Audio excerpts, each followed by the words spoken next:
Hi, everyone. Welcome to the Thai Global Summit. This is Bijon Islam from Thai Dhaka, welcoming you all to this very exciting session on Bangladesh, the best kept secret in Asia. I'm very glad to say that we have some very power-packed panelists today. So we have Samir Bhai, who is the founder of Samir & Co. We have Mashoor Riaz, who is the chairman of Policy Exchange. We have Said Almas Kobir, who is the president for BASIS, the largest trade bodies for software and ICT ITS firms. And we have Sonia Bashir Kobir, who is the chairman of SBK Tech Ventures, leading venture capital tech company in Bangladesh. So without further ado, I would like to welcome our moderator for the session, Samir Bhai, to take the center floor. Samir Bhai, over to you. Thank you, Bijan Bhai, for the short, kind introduction. Good afternoon, everyone. Thank you to all of you for finding the time to attend today's webinar titled Bangladesh, the Best Kept Secret in Asia. My name is, again, Samir Sattar, and I'm head of a corporate law firm in Bangladesh, Sattar & Co. And I will be today's moderator for the webinar. I hope that everyone can hear me. I always feel very proud to participate in such webinars because it allows me to showcase Bangladesh to the rest of the world. And today's topic is very apt because of the meteoric rise of the Bangladesh economy in recent times. In recent years, as we all know, that up until obviously the Corona crisis, so Bangladesh's GDP has been increasing steadily, and it achieved a commendable rate of almost 8%, if not, which is not only the highest in the country's history, but also in South Asia. In line with this growth, I'm proud to share that Bangladesh is also becoming a fantastic hub for startup companies, making it an attractive platform for economic opportunities and also foreign investments.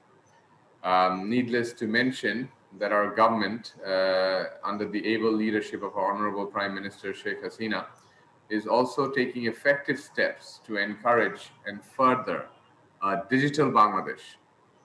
So the vision is for a digital Bangladesh to be established in the very near future. As a simple example of Bangladesh's growth, in the year 2000, Bangladesh's GDP was only roughly around USD 400 odd dollars, whereas in the year 2019, we rose significantly to USD near about $2,000. As such, it is safe to say that Bangladesh is starting to become a safe haven for investment as the startup ecosystem keeps on improving. Also, we must all bear in mind that Bangladesh has a fairly young population with more than 65% of its population within the working age group, and just 5%, I think, which is aged 65 and older. So the median age is 27 odd years, 27.9 to be precise, making the demography very young, eager, and adaptable. Because of this growing population and the young population, the government of Bangladesh is also focusing on developing the youth-based startup sector, especially since the country generates 5,000 plus IT graduates each year, creating a strong group of entrepreneurial waves focused on solving critical problems. Now, the Bangladesh's entrepreneurship ecosystem is also very commendable, with an excess of USD $300 million in international investments from big corporate names and venture capital, corporate houses and venture capitals investing in industries like the fintech, logistics, and the ICT sector over the last 4 years. The emergence of an active angel investment networks, impact investing, host of local and international accelerators propelled about 1,000 plus active startups in Bangladesh, generating jobs in excess of 1.5 million and embracing products and e-services of startups as part of this country's daily lives. Now, Bangladesh, the best kept secret of Asia, in line with that theme. The reason why it is the best kept secret is because the government of Bangladesh also offers various opportunities for investment under its liberalized industrial policy and export oriented private sector led growth strategy. It provides various tax breaks and incentives for foreign investors, firms, and companies in various sectors. Fairly recently, the government is also establishing high-tech parks and IT training and incubation centers throughout the country for creating job opportunities for the youth, alongside to attract the local and foreign investors for the development of the high-tech industries. So in short, Bangladesh is certainly moving towards the right direction.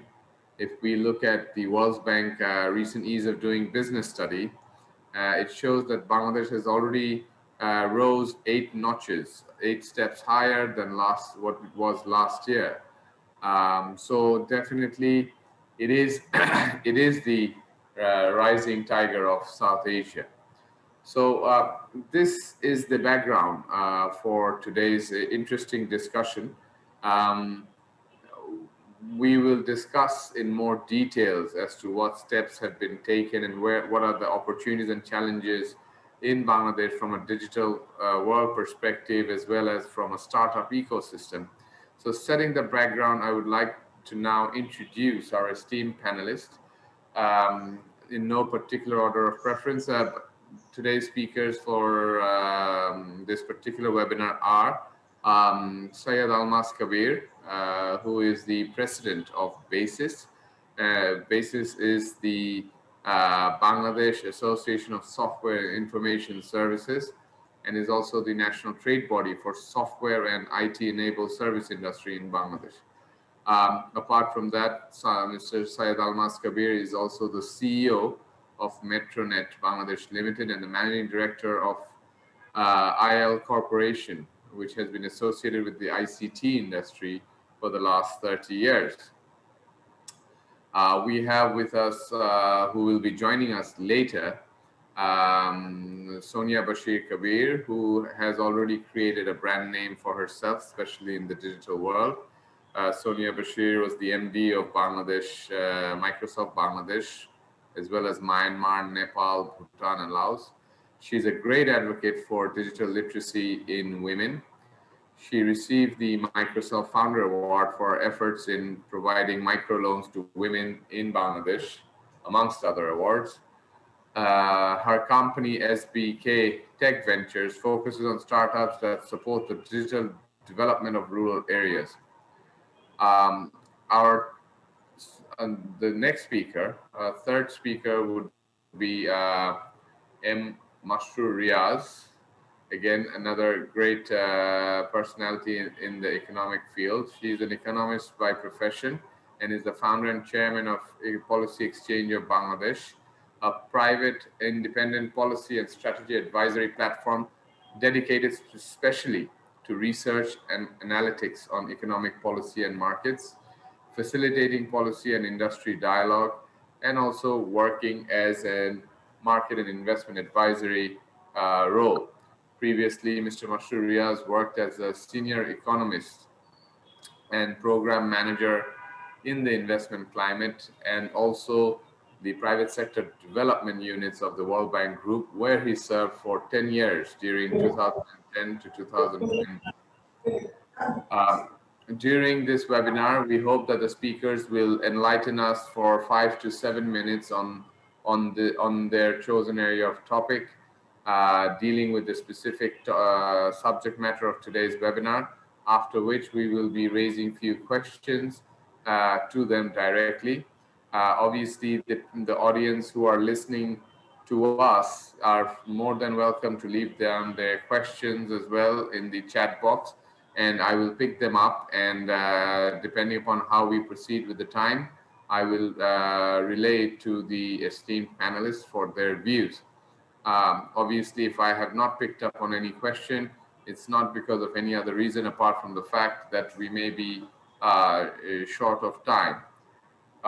So please keep us sending your questions, and we'll try to answer as many as we can. And without wasting any more time, I think I will check if Almas Bhai is here. And if he is here, then Almas, I would invite Mr. Said Almas Kabir to take the floor. Almas Bhai, are you with us?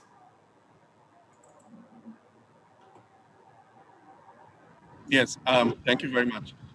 Uh, you have to excuse me, actually, the ambient noise because I'm in a car.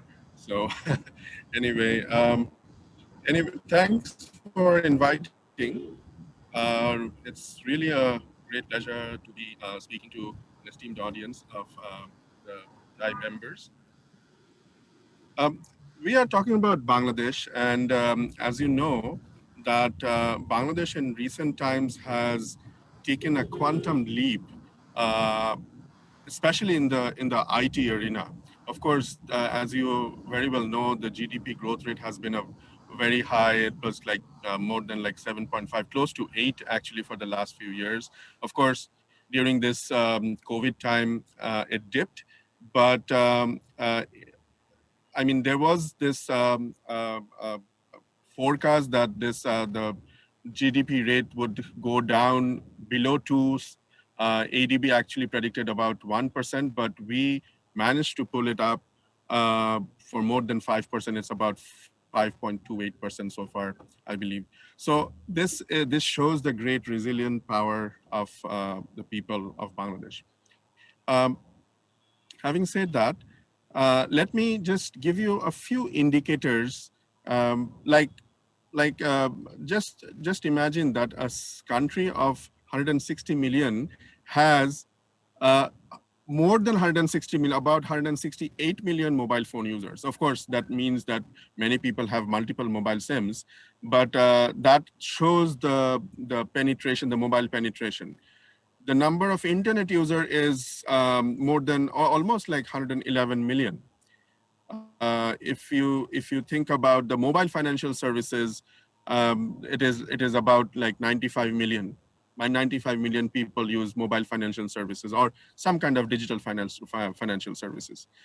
Um, and this growth, this the as just the internet, say just let's say about the internet subscribers, it was just 5 million in 2008, and now it's 111 million. So you see the jump, the great leap that we have taken in the last decade. Another example is that if you just compare year to year, last year to this year, the population of the country increased by about 1%, whereas the mobile phone connections have increased more than 4%, close to 5%. The internet users have increased about 10%. So these only show the growth rate, the leaps and bounds that we have taken in the last few years. To give you an idea about the IT industry, there are about more than 4,500 IT companies, and I am representing BASIS, the leading ICT association of Bangladesh, which has close to 1,600 member companies. There are the local market size is about 1.54 billion US dollars. We have already reached a $1 billion mark in export of software and IT-enabled services. We have more than 40 offshore development centers and joint ventures. Uh, so uh, let me give you some more information. Um, the government and the private sector, this is the actually the beauty, and this is actually, I think, one of the key reasons why there has been this kind of quantum leap, or I would say a paradigm shift, because the government and the private sector, the public and the private sector, have been doing all this work in hand. So there's a very good synergy between the public and the private sector. Um, Both public and the private sectors are into building capacity, skill training. Very big advantage of Bangladesh is that 60% of the population is youth. They are aged between 18 to 35. And another advantage of Bangladesh is that English language, there's no language barrier actually with the for international relations, because English education is into the system and built into the education system from the very primary level. There are about 1 million students, they graduate annually um, from tertiary universities, and among them about 22,000 are IT graduates, IT and related, like maybe computer science and engineering. So about 22,000 IT professional, IT students, IT graduates, they join the industry every year. And we have about different sectors, not only in IT sectors, but in other sectors as well, maybe banking and or other businesses. So IT professionals are about 1 million. And another very important thing is that we have a huge big number of freelancers. And as you might know that few months back, actually last year, Oxford University did a study, and their intern institute, they did a study of, and they said that Bangladesh caters for about 16% of all the outsourced jobs in the world. Only second only to India, which caters for about 24%. So Bangladesh caters for about 16%. So that shows you the IT savviness and the skill level of our young people. And of course, we have got the testimonials from different international bodies. You know that A.T. Kearney ranked us among top 50. They ranked us about, I think, 21 in the top 50. In the first in financial category. JP Morgan said that we are one of the frontier 5. Goldman Sachs, next 11 after BRIC. Also Gartner, Elance, Cofes, they all give us these testimonials. I'm not going into details. And I've talked about GDP. There are a few very good policy that the government has undertaken. I think many people, especially outside Bangladesh, they are not aware of this. Like there is a tax exemption, a total tax exemption for all IT companies, software and IT-enabled services companies till 2024, and I'm sure that government will actually extend the period. The wage rate is of course low, and I mean, we are quite competitive with other countries in the region. Also, for foreign direct investment, to encourage the FDI, government has declared a few other policies, like the foreign companies, they can repatriate their profit 100%, no question asked. There are other tax holidays for foreign investors. The people who work here, the expats, they have tax holidays. Big advantage of this industry that we enjoy is, as I said earlier, that government has a mandate to build a digital Bangladesh. So this is the trust sector. So the government actually listens to whatever we suggest them, and I mean most of it. So there's that's a very, I would say, very good incentive for any industry to grow. And I mean, there is no import duty, the economy is stable.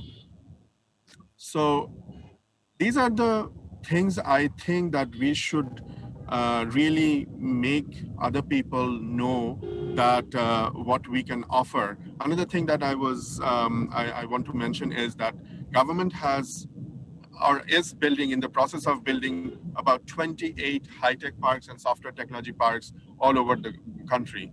And if somebody comes in, invests in these high-tech parks or software technology park, they can enjoy a very varied, kinds of incentives like tax holidays and other facilities. So these are also very lucrative policy that the government has taken to attract FDI our startup culture has shown a very great improvement in the last few years. And well, the foreign investment, the VC investment is still low. It's around maybe $300 million so far, but it is growing. That's the encouraging thing. So this is about what Bangladesh is. Over to you, Samir. Thank you, Almas Bhai. Thank you. That was very insightful of the information that you have shared. I just wanted to, before I move on to our next speaker, I just wanted to get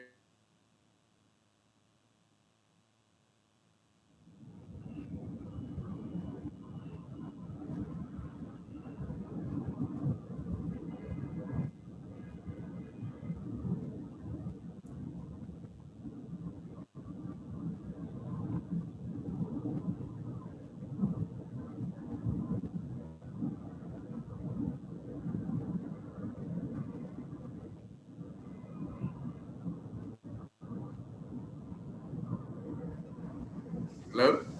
Mr. Bijon, if you can just. Can you hear me? I don't know. I somehow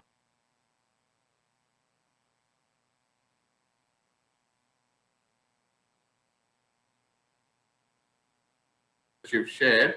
I just wanted to ask your thoughts, request your thoughts on the ICT export and where it is headed in terms of growth. Okay, as I mentioned that last year we reached $1 billion US in exporting software and services, and we have this target of exporting 5 billion by 2025. Right. So that is the target, and very recently we have also included manufacturing digital devices in the industry.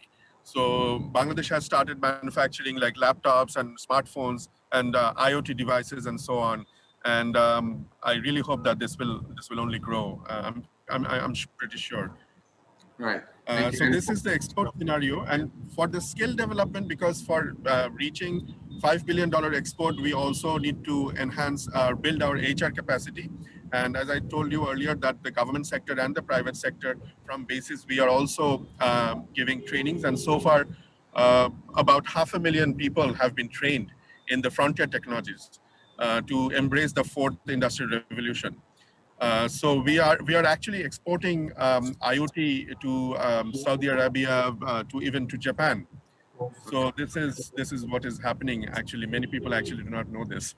So right, wow, I did not know that myself. So so basically, actually training the next generation to with all the required skills in order to flourish in the IT sector. I did not know that. So that is an excellent initiative, and perhaps in line with our vision of a digital Bangladesh.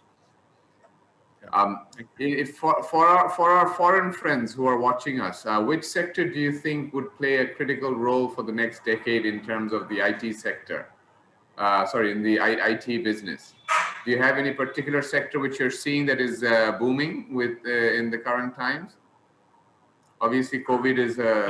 I can mention a few if you allow me.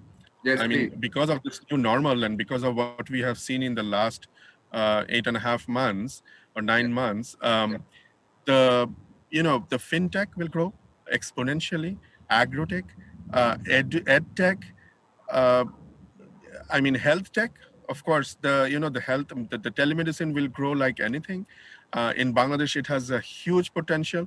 So there is actually there are a lot of opportunities coming up, and I think fintech, agro, ed tech, and what did I just say? Health tech. So these four are the primary areas in the IT industry that will see a tremendous growth in the next few years. All right, excellent. Well, thank you, Almas Bhai, for your wonderful insight and for answering the follow-up questions. I would like to now invite Mashroor Bhai, Mashroor Riaz, who also does not need an introduction from a statistics point of view. I always call him the statistics guru because of his role with the IFC and the World Bank. He has everything memorized from the start to bottom in terms of Bangladesh's statistics. So, Mashur Bhai, over to you. Thank you, Samir.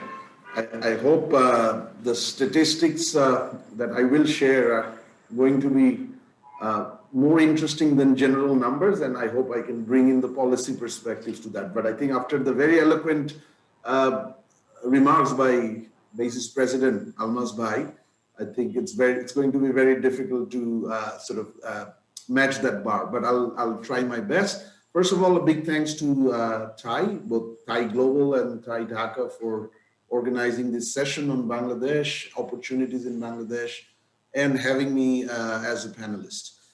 Very good afternoon to all the participants. So in line with the theme of the session, Bangladesh, Asia's best kept secret. So let me try to unpack that in my, in my own way. And in doing that, I want to unpack this through three different layers. Bangladesh's achievements over the past decades, Bangladesh's strengths, particularly the economy and the sectoral strength, and the opportunity Bangladesh offers to foreign investors broadly, but including the digital economy sector. So if one really needs to understand Bangladesh, why it's a best kept secret, why it's a great golden opportunity, or Bangladesh's sort of time, and Almaz Bhai gave a few references like Goldman Sachs and a few other global institutions, how they term Bangladesh's prospects. One really has to first look at Bangladesh's development achievements over the past 2 to 3 decades. Bangladesh has emerged as a global role model in development, starting just 5 decades back with many odds, infrastructural deficiency, a very nascent private sector, and very nascent financial sector, very nascent enterprise base, even to start with. The country has come a long way and has done wonders in terms of economic and social development. It is a role model in terms of MDG achievement, and not only achievement, it achieved the MDGs largely with domestic resources or its own resources. Poverty reduction, food security.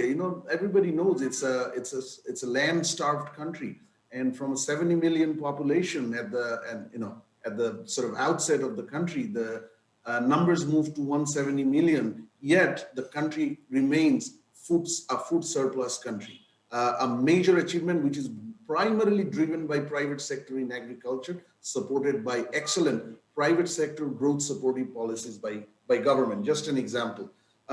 Infrastructure development, Almaz Bhai mentioned about the internet as well as mobile phone expansions, but even electricity, the more fundamental access to energy in the form of electricity, just over the last 10 years, it quadrupled.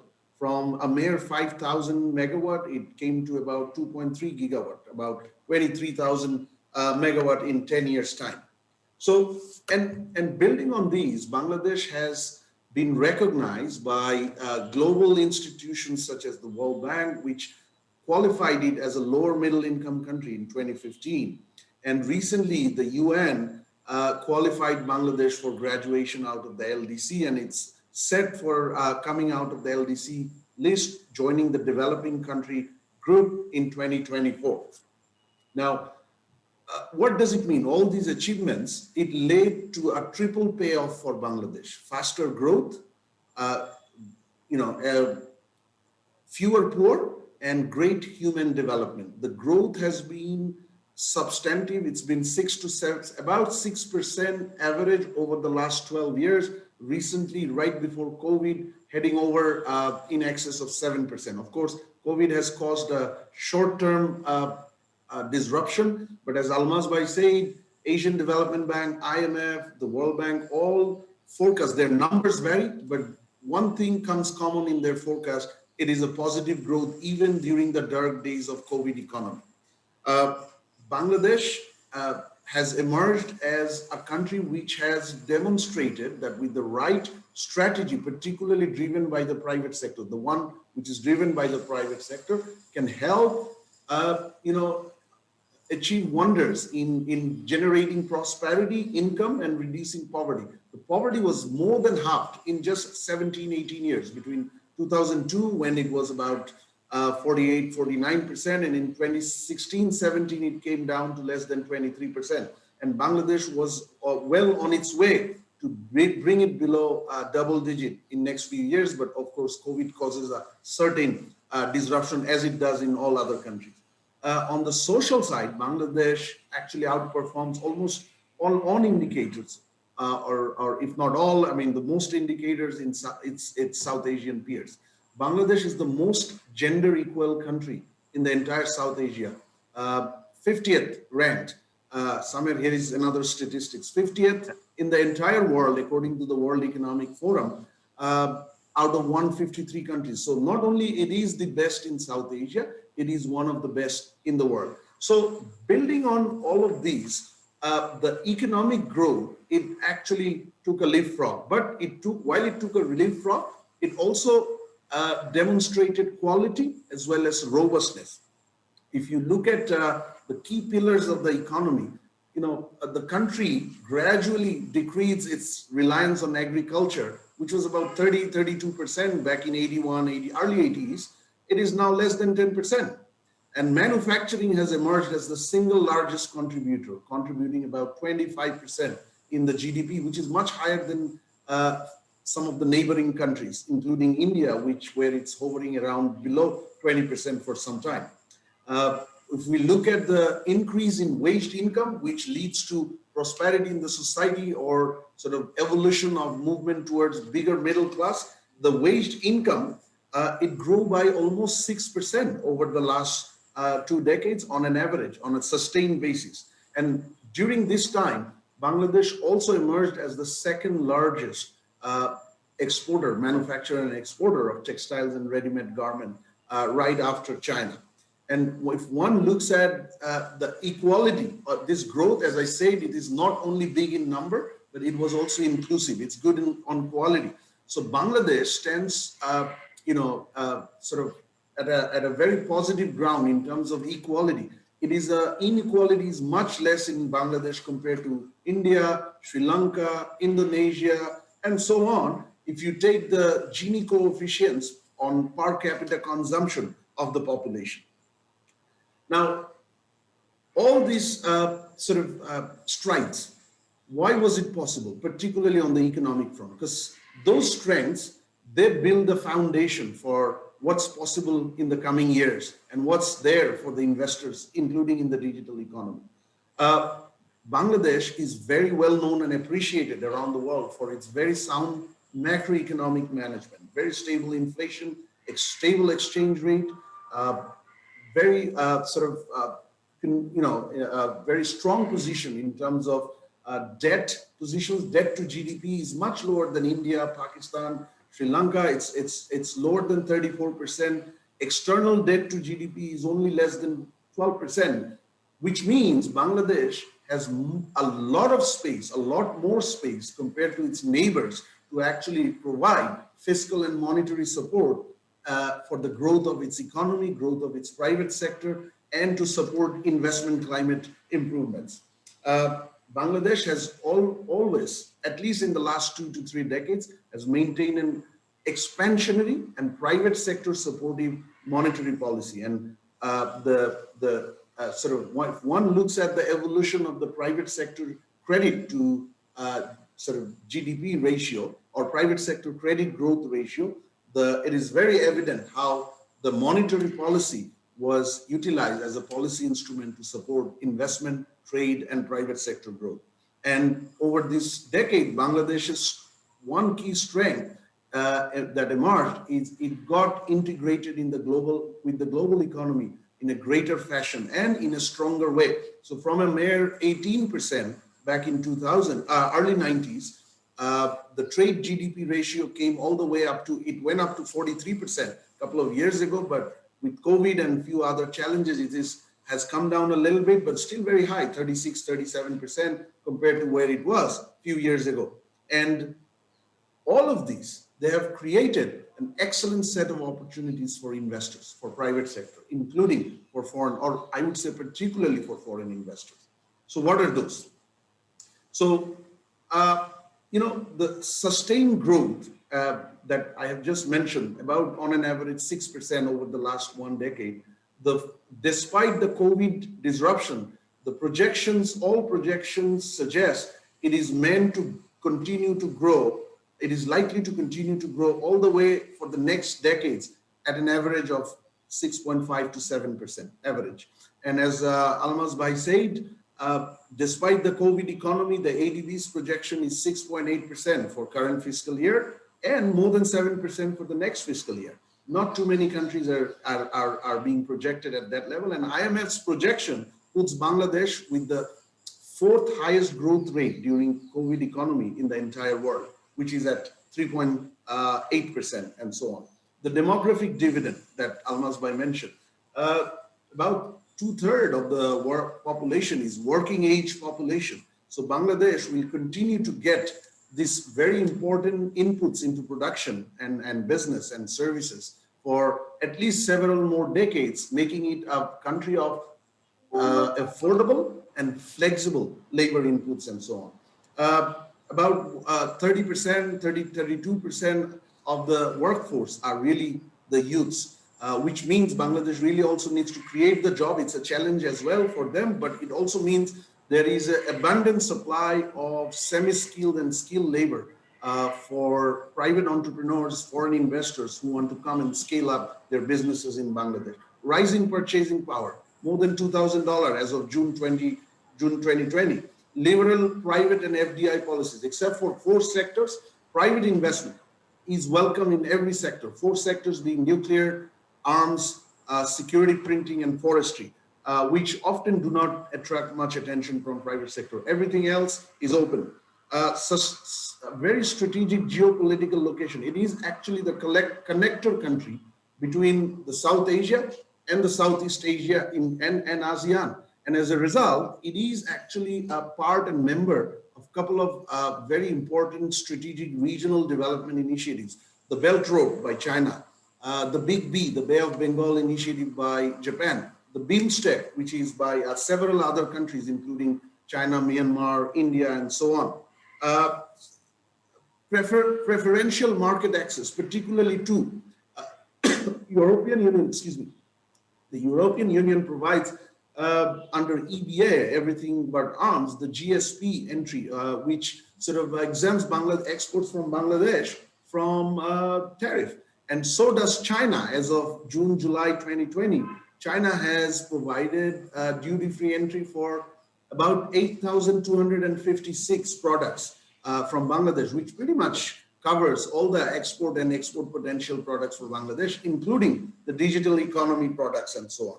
So that all of these, they create a very sort of fertile, ripe, strong ground for private sector and foreign investors to come in and set up and scale up their businesses, and particularly in the digital economy, as the country moves to a bigger middle class, the country moves with a greater purchasing power, the country gets more semi-skilled and skilled young entrants in the labor market, and some of the more specific that Almaz Bhai mentioned, which I'm not going to repeat. So let me stop here, Samir, and then we will come back for additional thoughts to your next questions or next round.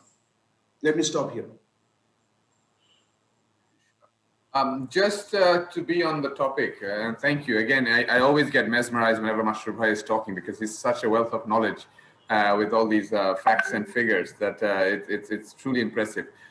Just Mashrur Bhai, I know that personally, I know that you've been working on the ease of doing business report for some time during your tenure at the IFC. Now, doing business index has always been a very critical point for incentivizing private sector growth in Bangladesh. And now we're seeing that the government is increasingly committed to reach the double digits in the index. Now, can you just share with us your thoughts as to what are the steps that the regulators or the government of Bangladesh should be or are facilitating to induce private business growth to accelerate the digital ecosystem at the moment? Are you aware of any steps being taken? Yeah, so thanks. Very sort of excellent question. Because opportunities are there, it doesn't mean the investments or the businesses are going to come automatically. I mean, one has to really create the investment climate, which gives the confidence and the ease to the investors, both foreign and local. And now from that perspective, of course, that has been a slight weak point of Bangladesh historically.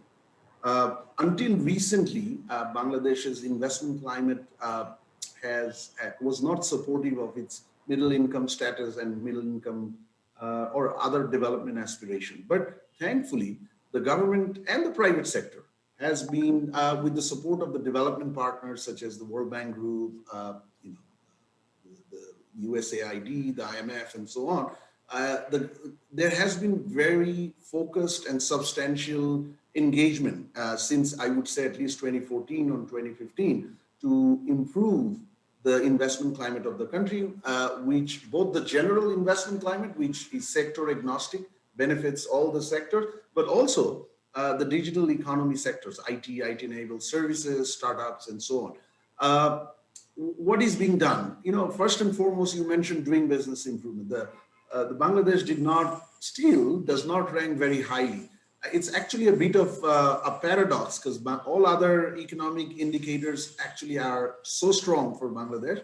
But one place where Bangladesh did not do so well is its ranking in the ease of doing business. It has been 176 2 years ago. But thanks to government's very sustained and focused effort, Bangladesh made an 8-point jump last year. And it is, as far as I understand, it is on the course to make further jumps as and when the ease of doing business ranking is brought back by the World Bank. It's currently under temporary suspension. But why this jump? It's because a number of initiatives have been, or key steps have been taken. Government took up a sort of a time-bound targeted vision, double-digit ranking below 100 within 2022. So, and based on these, a clear time-bound reform direction was set with a comprehensive doing business reform plan, identifying short, medium, and long-term reform needs.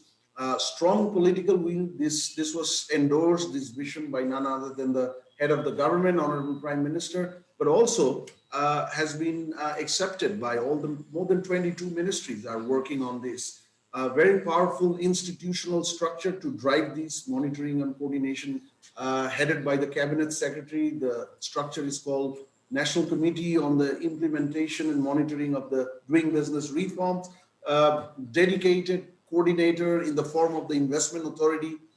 Very encouraging early success, as I mentioned last year, 8-point jumps.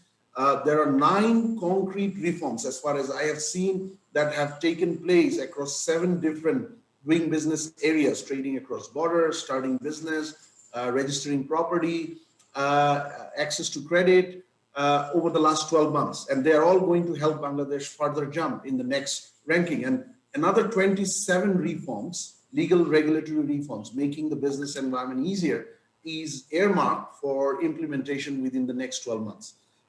So a lot of these are going to actually help the digital economy sector because they are going to address the entry barriers. They're going to make the operations easier. Some of them are going to make even exits easier because one important issue for digital, particularly startup investors, are that there has to be a right exit mechanism or exit framework. Bangladesh has not had one for at least one which again supports its upper middle income vision and the kind of digital economy it needs to have in its pursuit towards upper middle income. But the good news is there are at least 2 efforts currently underway, complementary, to simplify the exit mechanisms, both in terms of reorganization, insolvency, and so on, but also in terms of exit in the context of digital startups, digital ecosystem, and so on, for private equity investors and other forms of investors. So we are quite hopeful that these initiatives, as and when they get completed, at least the current round, they're going to make the business environment further conducive, a lot more conducive for the digital economy investors. Great, thank you, Masroor Bhai. That's very, very helpful, especially for our foreign audience who are watching this today. I'm very happy to note that Sonia Bashir, Sonia, hello, is here to join us. We were keeping our fingers crossed that you'd be able to join us. So our prayers have been answered and you are here with us. Ladies and gentlemen, like I said, Sonia Bashir Kabir does not need an introduction. She has herself made a brand name for herself in the digital world. And Sonia Pa, we would be very, very grateful if you can share your thoughts as to why you think Bangladesh is the next best kept secret in Asia. And we claim ourselves to be the rising tiger. And I would be very, very grateful if you can add some points as to why we think we are the rising tiger. Over to you, Sonia. Thank you very much, Samir, for your kind words and introduction. I'm very sorry I'm a little bit late. Hello, Masroor Bhai. So let me begin by saying that, firstly, Bangladesh is a young country. And what we saw happen in COVID, one of the good things that COVID did for Bangladesh was it accelerated the digital transformation. So completely low tech sectors like education, health, and banking, which were from a tech professional that I am, these were three sectors that has been very difficult for us for tech to crack, but COVID helped crack that. Education globally, all education went online. And that means technology had a big role to play. Globally, payment in the fintech scene grew in numbers that we couldn't have imagined. And similarly with health, right? The patient-doctor consulting, the e-prescription, all of this kind of post-COVID, the acceleration that happened in 3 months would not have happened in 3 years in a country like ours. And that is actually a very good thing from a technology perspective and from the startup ecosystem perspective, because we have now said that we are digitally ready. The government has done a very good job in creating the startup fever, in setting up the infrastructure. We are a country of 160 million people. Everybody talks about the demographic dividend and the density dividend, but something that is of passion to the tech industry is the data dividend. We have 160 million people. The amount of data that we can generate from basic citizen services is going to be a game changer, because data is the new currency. And the other thing that we've observed is that when we have a country like ours that is going from a middle economy, from a least developed country to emerging to a middle economy, we have the rising middle class. That means the purchasing power of people with the kind of GDP growth we have is higher, right? So you imagine if $1 per person per quarter, $4 per person per year, for 100 million people can lead you to a $500 million company. And that's where technology can take you, because Bangladesh, with the demographic dividend we have, is a digital first, digital only, mobile first, mobile only youth generation. These people, 50% of our population under the age of 30 will be very encouraged, and they will embrace services on their phones. So citizen services, we've just seen a beginning with education and health and fintech. You will see more with legal services and all citizen services being provided on the tech platform and being consumed. So the big bet that we have is the rising consumption of the digital play here, because people are going to be consuming a lot of things digitally. And that is where it becomes very interesting for us. So if I was to just summarize that, what we see is that Bangladesh has gone from I say this all the time, and I'll say it again here, that we were working on democratizing technology, taking technology to the hands of the people, the masses. Now we're working on democratizing innovation. How can we solve problems that affect the masses in a way that they have societal impact, in a way that they give return on investment to the investor, and in a way that they bring value to the consumer. So that's where Bangladesh is. We feel that we couldn't have been in a better time than now. The good news for investors, international investors looking at our country, especially from the tech perspective, is we are underserved, we are undervalued. It's a very good time to get in now. And the second thing is we are poised for takeoff. So coming in at underserved and undervalued valuation and taking the ride for the next 5 years, where we think that our economy will boom and our tech sector will boom, our startups will boom, is a very, very attractive story. Thank you, Samir. Right. So it's more like buying a property off plan, is it? Yes. So you take the full advantage when the property is totally matured and ready for onward sale in the market. Absolutely. So Bangladesh is similar to something to making investment off plan. Well, that's very helpful, because a lot of investment and investors, a lot of investors are looking for such opportunities, especially where they can multiply their results and their investments exponentially. Before you came in, Soniapa, Almaz Bhai was suggesting that one of the key sectors was the digital financial service sector, during which is likely to take off in the next few years. Disrupted a lot of industries. COVID-19 has. Am I audible? Can you hear me? I'm losing you at times. I'm not sure how the others are listening. Same here, Sonia. Yeah. I think Can you hear me? Yes, now we can. Oh, sorry, there was a disruption. No, before I got lost, basically, Almaz Bhai was suggesting that one of the key sectors for the next few years would be the digital financial service sector. Okay. Now, obviously, COVID has disrupted many sectors, but it also pushed us in terms of strategy to certain sectors which may be promising in the coming years. Now, from a digital financial service sector, how does the future look like for a few years from now for these players? And what does it mean for the financial system? Do you have any thoughts on this? Yes, I do. It's one of the sectors that I've invested heavily in. I'm very passionate about. And I think that firstly, Bangladesh has a big population that is unbanked or underbanked. So serving them is going to be a key role of the financial sector. Now, the traditional banks that we have are unable to serve the micro and small and medium entrepreneurs only because they don't have credit history. So in order for this to flip, for the commercial banks to be serving the unbanked or underbanked, there needs to be alternative credit score or digital lending platforms available, which the fintech can provide. And when the fintechs come in, and then you imagine what happens when we currently have a $40 billion lending gap in Bangladesh for the micro, small, and medium entrepreneurs. When the fintechs can come and address that and help the banks provide the loans, the fintech cannot exist by itself. It needs a parent umbrella bank to be processing loans.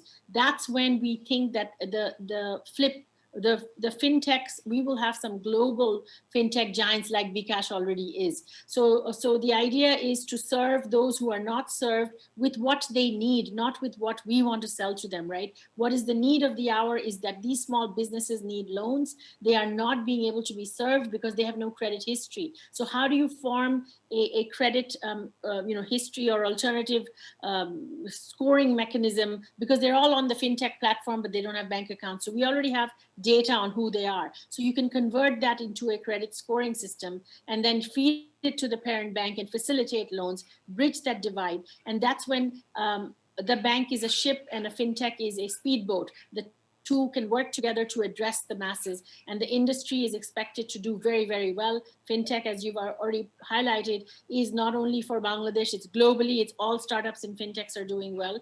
And I think we have a very, very strong story that we can, another bKash success, we can do quite a few in fintech in Bangladesh. Great, that's very promising to hear, and that's very encouraging.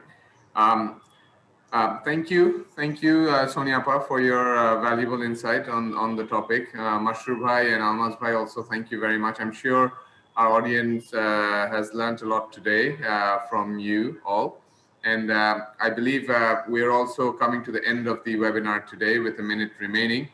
I would like to thank you again for all your presence and the great information that you have shared. I wish we had more time to continue this very informative dialogue that is ongoing. On behalf of the esteemed panelists as well as TIE Dhaka, I would like to thank the organizers as well at the TIE Global Summit for inviting us and giving us an opportunity to present Bangladesh. As we have tried to highlight, Bangladesh is the next royal tiger in Asia for various reasons, and especially in the digital space, with key players already taking their position. And as Soniapa says, we can be entered into at an undervalues with the promise of higher returns in the future. So I hope that all the foreign investors would look at us in a promising manner.